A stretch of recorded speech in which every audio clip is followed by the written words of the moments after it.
අවුරුදු 2000ක් නෑ. ඊටත් කලින් ඉඳන් අපි දැන් ඔන්ලයින් බඩු ගෙන්නන Amazon app එක වගේ එකක් තිබ්බා. මෙයාලගෙත් මෙයාලා හැබැයි app එකක් නෙවෙයි. මෙයාලගෙත් හැබැයි ඒ වගේම global delivery system එකක් නම් තිබ්බා. මේකට ඒ කාලේ කියන්නේ මීට අවුරුදු 2000කට විතර කලින් හැබැයි රටවල් 40ක් විතර සම්බන්ධ වෙලත් හිටියා. මේකවා දන්න දෙයක්. හරි මේක පටන් ගත්තේ චීනේ. හරි අද වගේම චීනේ තමයි වැඩේ පටන් ගත්තේ. චීනේ ඉඳන් ලංකාව හරහා යනවා යුරෝපෙට. යුරෝපෙට යනකොට කිලෝමීටර් 6000ක් විතර කවර් වෙනවා. මෙන්න මේ පාර තමයි global delivery system එක උනේ. මේකට අපි කියනවා සේද මාවත කියලා.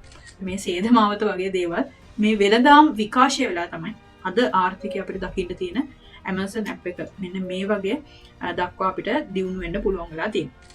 අද අපි මේ වැඩ ලේසි කරගන්න ගොඩක් දේවල් එකපාර පහළ වෙච්ච දේවල් නෙවෙයි. ඇත්තටම මේවා ඔය වගේ අවුරුදු 2000 ගණන් වල ඉතිහාසෙ ඉඳන් පොඩ විකාශය වෙවි ආපු දේවල්. ඒ නිසා ඉතිහාසෙට අයින් කරන්න බෑ.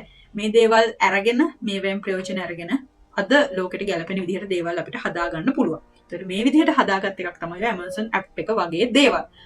නිකන් හිතන්න Amazon app එකට කොච්චර ඉතිහාසයක් තියෙනවද?